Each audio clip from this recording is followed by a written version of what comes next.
오늘 우리 브라스 밴드에 먼저 솔로로 이렇게 트롬본을 부른 우리 학생입니다. 우리 건영 학생이 등치가 커가지고 마치 어른처럼 보이지만 어른이긴 한데 고등학생 어른입니다.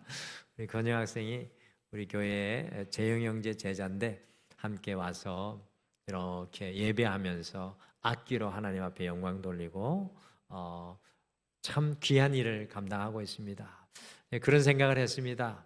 여러분들 혹시 이런 것을 보시고 도전 받으시면 분 계신다면 브라스 밴드에 같이 우리 정길영 권사님에게 이야기해 주시면 예전에 놓았던 악기를 잡고 하나님을 마음껏 찬양하실 수 있습니다. 할렐루야.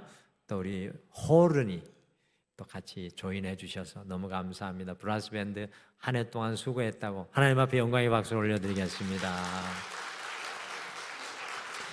제가 성가대는 성탄절날 하겠습니다.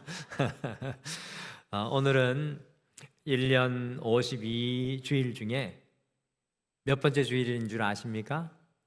50번째 주일 되는 주일입니다. 2025년의 마지막 주일까지 단지 2번의 주일만을 더 남겨두고 있습니다. 이 한 해를 마무리하는 이 시점이 되면은 많은 분들께서 허무감과 또 후회 또는 아쉬운 마음으로 이런 생각할 때가 많죠. 야, 참 한 해 동안 무엇을 했는가? 내가 한 해 동안 무엇을 했는가라는 이 공허한 마음에 사로잡힐 때가 참 많이 있습니다.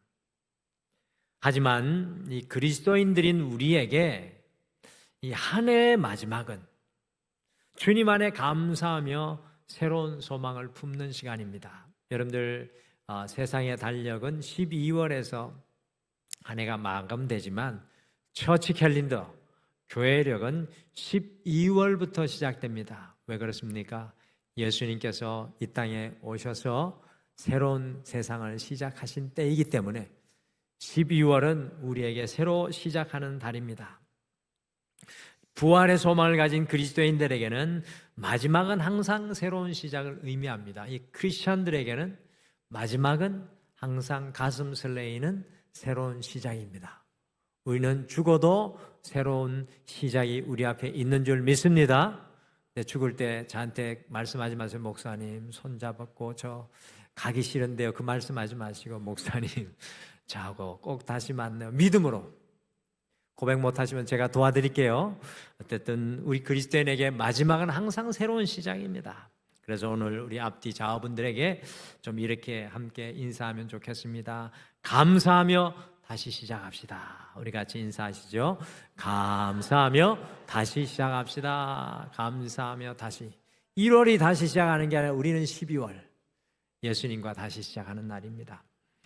이 대림절은 한 해의 문을 닫는 그리스도인의 마지막 절기가 아니라 새로운 시작을 주님과 함께 준비하는 영적인 시간이 되겠습니다. 후회와 아쉬움과 허무의 시간이 아니라 우리를 위해 이 땅에 오신 예수님, 우리를 위해 다시 오실 예수님께 우리의 인생의 시선을 고정하여서 다시 주님과 함께하는 인생의 궤도로 다시 돌아오는 시간입니다. 주님 앞에 궤도를 수정하여서 다시 새로운 시작을 향하여 일어나야만 하는 시간입니다. 그래야 하기에 우리는 이 대림절의 영성이 필요합니다. 여러분들 대림절에는 특별한 영성이 있습니다. 이 대림절의 영성이 지금 우리를 이 시간을 이 12월을 살아가는 우리에게 모두 다 필요합니다. 누가복음 1장과 2장에는 이 땅에 오시는 예수님을 기다리는 사람들의 이야기로 대림절의 영성이 누가복음 1장과 2장에는 잘 모델이 되어서 나오고 있습니다. 제가 지난 수요일에도 우리 성도님들과 이 말씀을 나누었는데 저는 이 주일 대림절을 향해 가는 중간에 서 있는 이 주일 우리가 이 말씀을 다시 마음에 좀 품었으면 좋겠습니다. 그래서 와서 보라 오늘 50번째 주일인데요. 새로운 시작을 위한 대림절의 영성, 여러분과 제가 다시 시작하기 위한 대림절의 영성을 마음에 함께 품을까 합니다. 새로운 시작을 위해 우리에게 어떤 대림절의 영성이 필요할까요? 첫 번째는 침묵, silence, 침묵의 영성이 우리에게 필요합니다. 우리 큰 글씨 같이 읽어보실까요? 같이 읽겠습니다. 시작. 내 소리는 멈추고 주님의 소리를 극대화하라. 내 소리는 멈추고 주님의 소리를 극대화하라. 누가복음 1장 5절부터 25절까지는 제사장 사가랴와 그의 아내 엘리사벳의 이야기가 나오고 있습니다. 여러분들, 제사장 사가랴와 엘리사벳이 누구냐 하면은 바로 세례 요한의 부모님들이 되겠습니다. 잘 모르는 분이 많은데 사가랴와 엘리사벳이 세례 요한의 부모였습니다. 6절과 같이 1장 6절과 같이 이 제사장 사가랴와 엘리사벳은 이 하나님 앞에서 참 흠 없이 의로운 삶을 살았던 복이 드문 참 믿음의 가정이었습니다. 그리고 아시다시피 모든 사람들에게 다 존경받는 제사장, 이 제사장의 가정이었습니다. 그런데 문제는 7절과 같이 엘리사벳이 잉태를 하지 못하여서 자식이 없이 더 이상 아이를 기대할 수 없는 노년의 시기를 맞이한 가정이 바로 제사장 사가랴와 엘리사벳의 가정입니다. 여러분들 상상해 보시기를 바랍니다. 지금은 자녀가 없어도 괜찮아요. 지금은 홀로 사는 그 삶을 선택할지라도 전혀 문제가 되지 않고 오히려 홀로 잘 살아가는 분들도 많이 있는데, 지금으로부터 2000년 전에 유대 사회에서 주님 앞에 흠이 없이 의롭게 살아가는 제사장의 가정이었습니다. 그런데 이 가정이 아이를 가지지 못했습니다. 근데 2000년 전에 유대인 복과 벌과 저주의 생각이 분명했던 것, 이 두 가지 복과 저주라는 생각에 분명한 차이를 두었던 유대인들이 어떻게 생각하였겠습니까? 제사장 사가랴와 엘리사벳이 전혀 아이를 가질 수 없는 이유가 없는데 아이가 생기지 않는 겁니다. 아무리 주님 앞에 흠없이 의롭게 살아간다고 할지라도 사람들이 무엇이라고 이 가정을 보며 생각했겠습니까? 하나님께 저주받았고 벌받았다고 생각하지 않았겠습니까? 한두 해가 아니었습니다. 노년에 이르기까지 제사장의 가정이었던 이 두 사람에게 따라다닌 꼬리표는 하나님께 저주받은 가정이라는 뒷담화였을 것이라고 생각합니다. 얼마나 억울하고 얼마나 좌절하고 얼마나 낙심하였겠습니까? 그 모든 세월 지난 두 사람의 마음에 얼마나 큰 한과 아픔이 가득 차 있었겠습니까? 그런데 어느 날 제사장 사가랴가 자신이 속해 있는 제사장 반열의 순서에 따라서 성전 예배를 드리려고 제사장 직분을 감당하는데, 거기에다가 제비에 뽑혀가지고 성소에 들어가서 하나님 앞에 올려드린 분향을 하게 되었습니다. 그때 누가복음 1장 11절에 나오는 것처럼 그 향단 우편에 기쁜 소식을 전하는 가브리엘 천사가 나타나서 13절과 같이 일평생 임신하지 못하던 엘리사벳, 자기 아내가 임신할 것인데 그 아들의 이름은 요한이 될 것이다 라고 이야기를 하는 것입니다. 여러분이 만약에 제사장 사가랴라면 어떻게 그 천사의 말에 대답하시겠습니까? 더 이상 아기를 가질 수 없는 나이이고 그 마음에는 아이를 가지지 못해 일평생 한과 아픔과 절망과 낙심만 가득 차 있습니다. 사가랴가 얼마나 그 천사에게 하고 싶은 말, 원망하고 싶은 말이 많았겠습니까? 왜 좀 더 일찍 오지 않았는지, 왜 좀 더 일찍 이런 이야기를 해주지 않았는지. 이 이야기를 들은 사가랴가 이렇게 응답합니다. 누가복음 1장 18절 말씀 같이 읽으시죠. 같이 읽겠습니다. 시작. 사가랴가 천사에게 이르되 내가 이것을 어떻게 알리오? 내가 늙고 아내도 나이가 많으니이다. 사가랴의 내가 이것을 어떻게 알리오라는 천사를 향한 이 한탄 섞인 질문은 이런 일이 어떻게 일어날 수 있겠느냐라는 질문이고, 내가 늙고 아내도 나이가 많으니다라는 말은 이제는 늦었다는 원망과 한탄이 섞인 말입니다. 안 된다는 이야기예요. 한마디로 말씀드리면 그런 일은 일어나지 않을 것이라고, 안 되는 일이라고 불신과 원망과 한탄이 섞인 말이 사가랴에게서 튀어나오고 있는 것입니다. 여러분들, 당연한 응답이지 않을까요? 인간이라면 누구나 이 상황에서는 이런 이야기를 할 수밖에 없을 것 같습니다. 그 순간에 어떤 선포가 사가랴에게 임하고 있습니까? 이것이 바로 대림절의 영성입니다. 같이 누가복음 1장 20절 말씀 같이 읽겠습니다. 시작. 보라, 이 일이 되는 날까지 내가 말 못하는 자가 되어 능히 말을 못하리니 이는 내가 내 말을 믿지 아니함이거니와 때가 이르면 내 말이 이루어지리라 하더라. 아멘. 인생의 말년에 좌절과 낙심과 원망으로 점철된 인생인 사가랴에게 하나님이 내리시는 대림절의 영성은 silence. 이 사가랴에게 내리시는 하나님의 대림절의 영성은 silence입니다. 침묵이었습니다. 침묵. 하나님께서는 낙심과 절망과 원망과 분노와 한탄으로 가득 찬 사가랴 제사장의 말문을 막으셨습니다. 여러분들 꼭 기억하셨으면 좋겠습니다. 믿음의 시작은 나의 말이 멈추는 것에서부터 시작됩니다. 다시 말씀드립니다. 믿음의 시작은 나의 말이 멈추는 것에서 시작됩니다. 내 말이 커지면 커질수록 하나님의 음성은 작아지게 되어 있습니다. 세상의 소리가 커지면 커질수록 하나님의 음성은 우리의 인생에서 들리지가 않습니다.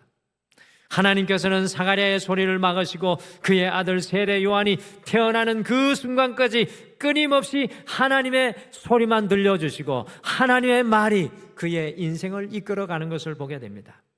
새로운 시작을 위한 대림절의 영성은 나의 소리는 멈추고 사일런스, 주님의 소리를 극대화하는 시간입니다. 우리의 소리는 원망이지 않습니까? 여러분과 저의 소리는 좌절이고 낙심이며 불평이고 불신앙이지만 우리를 향한 주님의 소리는 소망이고 평화이고 기쁨이고 사랑입니다. 우리의 소리가 침묵해야 비로소 주님의 소리를 여러분과 제가 담을 수 있습니다. 사랑하는 성도 여러분, 이 대림절의 시간, 새로운 시작을 위해 침묵의 영속으로 살아갈 수 있는 여러분과 제가 되시기를 간절히 축복합니다. 여러분의 소리를 멈추십시오. 여러분의 원망도 멈추시고 여러분의 두려움의 소리도 멈추십시오. 하나님의 음성을 여러분의 귀에 담기 시작하십시오. 침묵하십시오. 여러분들, 사가랴가 10달을 침묵한 이후에 다시 말을 하게 되었을 때 사가랴의 첫 번째 소리가 무엇이었습니까?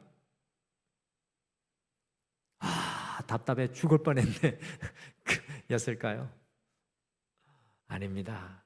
10달 이후에 사가랴가 1장 후반절에 보시면 지난주에 클락 박사님의 설교처럼 하나님을 향한 놀라운 찬양이, 너무나 깊은 찬양이 고백되었습니다. 하나님을 향한 찬양이, 사라졌던 찬양이 회복되고 그의 입술에 소망과 기쁨이 충만했습니다. 사가랴는 노년이었지만 그의 인생은 제2의 영적인 청춘을 맞이하여 시작했습니다. 침묵할 때.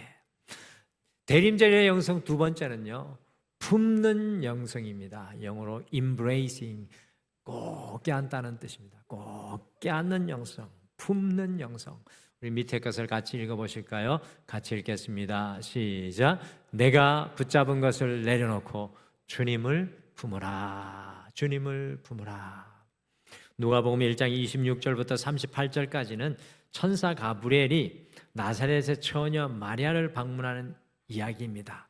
여러분들 27절에 보시면 1장 27절에 마리아는 다윗의 자손인 같은 마을 청년 요셉과 약혼한 사이로 유대인의 결혼 풍습으로 더 정확하게 표현하면 정혼한 사이입니다. 정혼.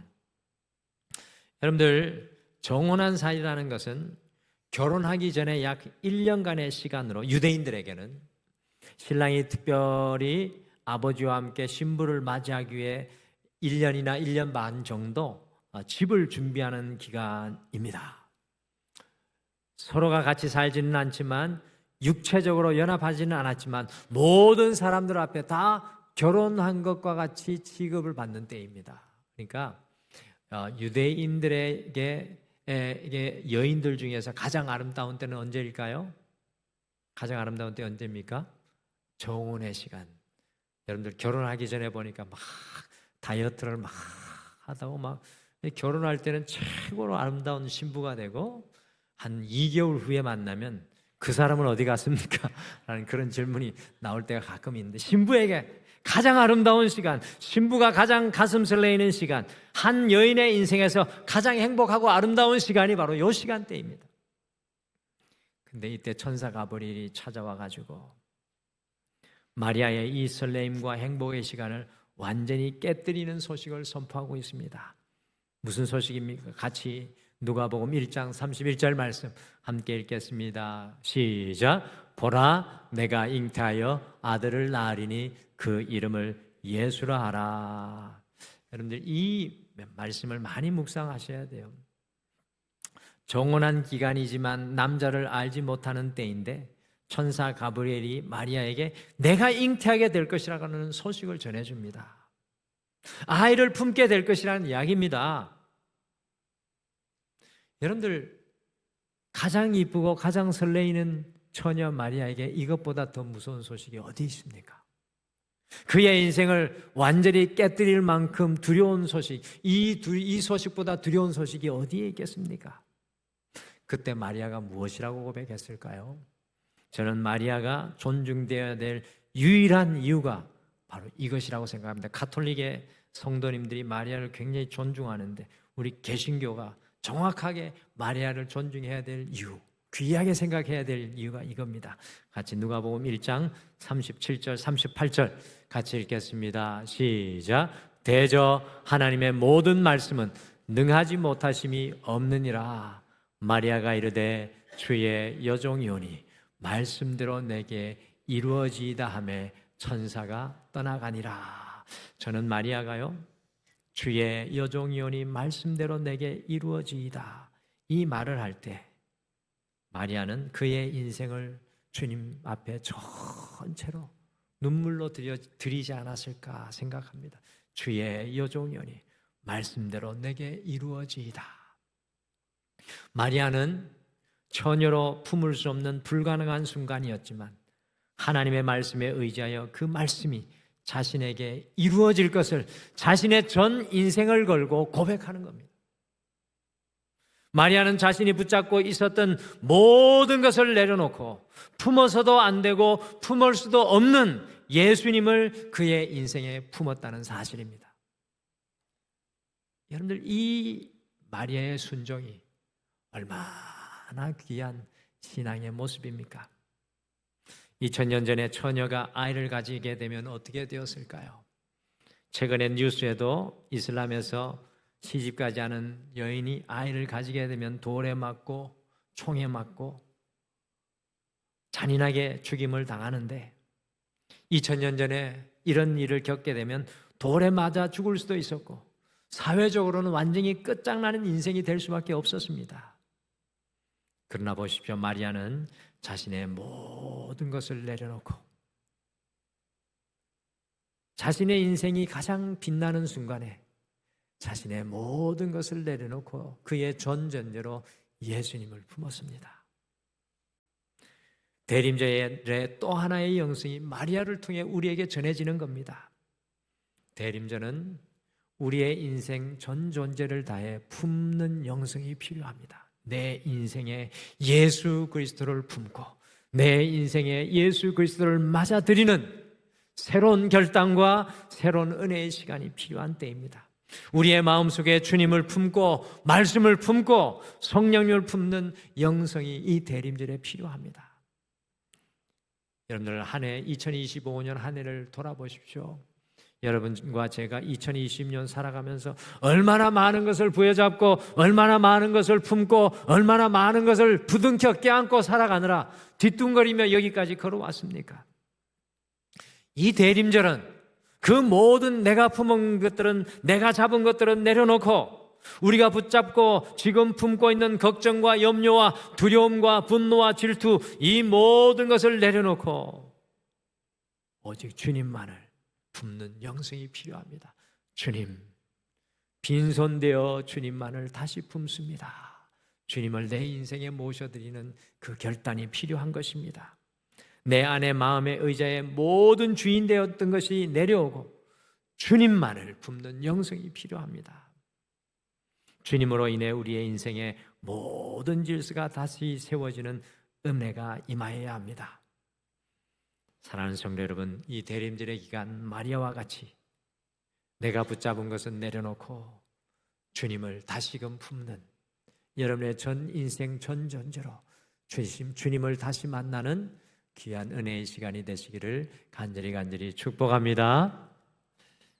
여러분들 대림절의 영성 마지막은 웨이팅, 기다리는 영성입니다. 기다리는 영성. 밑에 같이 읽어보실까요? 같이 읽겠습니다. 시작. 끝까지 기다리며 소망하라. 아멘. 성경에 그들의 마지막 호흡의 순간까지 예수님을 기다리는 사람들의 이야기가 누가복음 2장에 나옵니다. 시므온과 안나라는 사람의 이야기죠. 제가 연세가 지긋하신 분들한테 신방 갈 때 자주 나누는 말씀입니다. 누가복음 2장 26절, 27절 같이 읽겠습니다. 시작. 그가 주의 그리스도를 보기 전에는 죽지 아니하리라 하는 성령의 지시를 받았더니 시몬이 아기를 안고 하나님을 찬송하여 이르되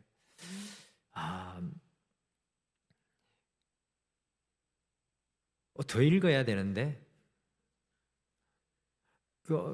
좀 제가 뭐가 잘못돼 제가 읽어볼게요. 그가 주의 그리스도를 보기 전에는 죽지 아니하려는 성령의 지시를 받았더니 성령의 감동으로 성전에 들어가매 마침 부모가 율법의 갈래대로 행하고자 하여 그 아기 예수를 데리고 오는지라. 시몬은 아주 나이가 많은 노인이었습니다. 그런데 성령님께서 그리스도를 보기 전에는 죽지 아니하려는 감동을 주셨습니다. 노년의 시몬이 더 이상 살 목표가 무엇이 있었을까요? 시몬의 기쁨이 무엇이 있었겠습니까? 그러나 시몬은 그리스도가 이 땅에 오실 것을 기다리는 인생이었다라는 것입니다. 비록 노년의 인생이었지만 주님을 기다리는 그 마음은 늘 청춘이었습니다. 이스라엘을 구원할 메시아를 기다리는 것이 그의 기쁨이고 소망이었습니다.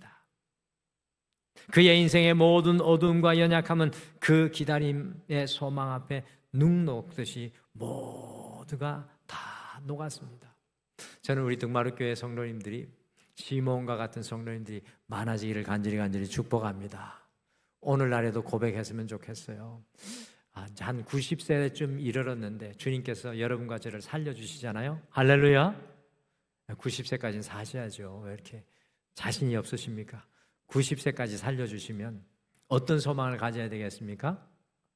목사님, 이제 그만 죽었으면 좋겠어요. 이제 몸도 아프고 그런 이야기 하지 마시고 우리 등마루교회 성도님들은 90세까지 하나님께서 살려주시면 이런 소망 가졌으면 좋겠어요. 목사님, 다시 오는 주님 만나기까지 내가 살기를 소원합니다. 할렐루야. 여러분, 이 시몬이 그런 소망 가졌다니까요. 어떻게 합니까? 그러다가 120세를 살지 110세를 살지. 이 시몬은 주님 만날 때까지 죽을 수가 없는 인생이었습니다. 시몬은 주님을 보리라는 너무나 분명한 목적과 목표가 있었던 사람이었습니다. 어떻게 되었습니까? 결국 시몬은 기다려 주님을 만나는 놀라운 기쁨을 오늘 누리고 있지 않습니까? 그 노년에 예수님을 품에 안은 사람 시몬. 그리고 36절과 37절 말씀에 또 보시면 안나라는 여인이 나오는데 이 여인이 나이가 매우 많았습니다. 37절에 보면 과부가 되고 84세가 되었습니다. 남편과는 7년 동안 살다가 그 이후로 계속 홀로 살았던 여인이었습니다. 여러분들, 이 여인에게 무슨 소망이 있었겠습니까? 자녀 이야기가 나오지 않는 것으로 봐서 제 생각에는 자녀가 없을 수도 있었을 것 같습니다. 자녀마저 없었다면 이 여인은 2000년 전 완전히 소외되고 실패한 인생의 모델이 아닐까요? 그런데 안나가 어떻게 84년의 인생을 버티면서 여전한 믿음으로 담대히 살 수 있었습니까? 안나는 성전을 떠나지 아니하고 주야로 금식하며 기도하며 그리스도를 기다렸다는 것입니다. 주님을 기다릴 때 안나의 인생에 아무것도 남지 않았음에도 불구하고 여전히 그녀에게는 소망이 있었습니다. 결국 주님을 만나는 형언할 수 없는 기쁨을 누리게 되었습니다. 사랑하는 성도 여러분, 대림절은 끝까지 기다리며 소망하는 영성이 필요한 줄 믿습니다. 끝까지 기다리며 소망하시길 바랍니다. 세상의 소망이 사라지고 내 인생의 목적이 무너지고 내 삶의 길이 보이지 않을 때 주님을 끝까지 기다리며 소망해야 될 줄 믿습니다. 2025년 이 12월은 주님을 지독히도 기다리다 주님을 만나는 놀라운 은혜를 누리기를 소망합니다. 주님을 붙잡을 때까지, 주님을 내 눈에 선명히 보기까지, 내 가정 속에 주님이 임하시는 것을 볼 때까지 주님을 소망하며 여러분과 제가 함께 기다리시기를 소망합니다. 우리 교회는 기다리는 교회인 줄 믿습니다. 할렐루야. 기다리십니다. 그래서 우리는 오래 살아야 됩니다. 할렐루야. 기다려야 되니까 오래 살아야 됩니다. 이 대림절의 시간은 침묵의 영성, 품는 영성, 기다리는 영성이 필요한 시간입니다. 우리의 소리와 생각은 침묵하고 주님의 소리만 들리게 하십시오. 우리의 마음에 품었던 세상의 모든 것을 내려놓고 주님을 다시금 힘있게 품는 시간이 되십시오. 세상의 목적과 소망이 사라질 때 그 자리에 멈추어 주님을 기다리십시오. 이 대림절 침묵의 영성, 품는 영성, 기다리는 영성으로 주님과 함께 새롭게 시작하시죠. 우리 오늘 주보에 있는 찬양에 이런 찬양이 있습니다. 영어 제목으로 Still이라는 찬양인데 사실은 한국 주품에라는 찬양 제목도 좋지만 저는 영어 제목이 더 적절할 것 같습니다. 주님 앞에 잠잠히. 여러분들, 우리가 주님을 품는 것 같지만 우리가 주님을 품으면 주님이 우리를 품어주시는 줄 믿습니다. 우리가 침묵하는 것 같지만 침묵하면 주님께서 우리 안에 들어오십니다. 우리가 기다리고 소망하는 것 같지만 기다리며 소망할 때 주님의 능력이 우리를 덮습니다. 그래서 오늘 고백하지 않습니까? 거친 파도 날 향해 와도 주와 함께 날아오르리. 폭풍 가운데서도 나의 영혼 잠잠하게 주를 보리라. 잠잠하게 주를 보리라. 우리 같이 오늘 말씀 생각하시며 찬양하고 기도하겠습니다. 주 품에 주 품에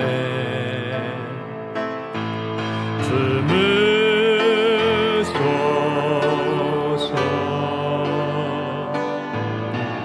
능력에 발로 덮으소서. 거친 파도 날 향해 와도 주와 함께 날아오르니 폭풍 가운데 나의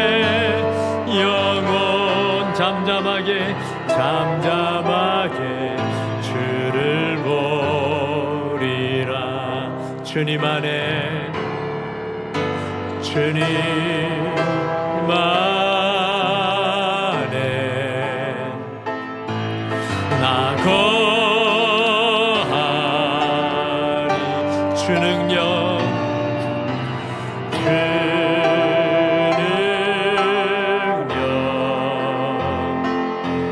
나 잠잠히 믿네 거친 파도 날 향해 와도 주와 함께 나아오르리 폭풍 가운데 나의 영혼 잠잠하게 주를 보리라 거친 파도 날 향해 와도 주와 함께 나아오르리 폭풍 가운데 나의 영혼 잠잠하게 주를 보리라. 사랑하는 성도 여러분, 시간 주님 앞에 잠깐 고백하지 않으시겠습니까? 주님, 내 말이 너무 앞섰습니다. 내 생각이 너무 앞섰습니다. 주님 앞에 침묵하고 주님의 음성을 듣게 도와 주시옵소서. 주님, 내가 품었던 것들이 너무나도 많습니다. 그 모든 것 내려놓고 다시금 주님을 품고 시작하게 도와 주시옵소서. 조급하며 소망을 잃어버리며 절망하며 기다리지 못했습니다. 주님이 임재하는 그 순간까지 소망 중에 기다리게 도와 주시옵소서. 잠깐 고백하며 기도하실까요? 아버지 하나님,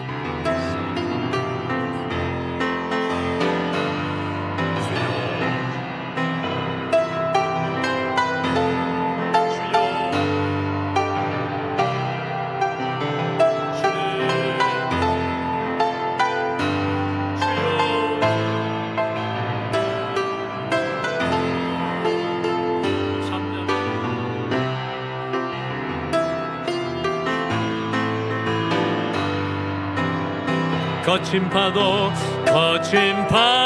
날 향해 와도 주와 함께 나아오르리 폭풍 가운데 나의 영혼 잠잠하게 주를 보리라. 잠잠하게 주를 보리라. 지금은 우리 주 예수 그리스도의 은혜와 우리 하나님 아버지의 극진하신 사랑하심과 성령님이 함께하심과 위로하심과 동행하심이 오늘 이 예배를 드리며 그들의 인생을 주님 앞에 맡겨드리며 대림절의 영성으로 살아가기를 소망하는 사랑하는 모든 성도님들의 삶에 영원토록 함께 하시기를 간절히 축원하옵나이다. 아멘.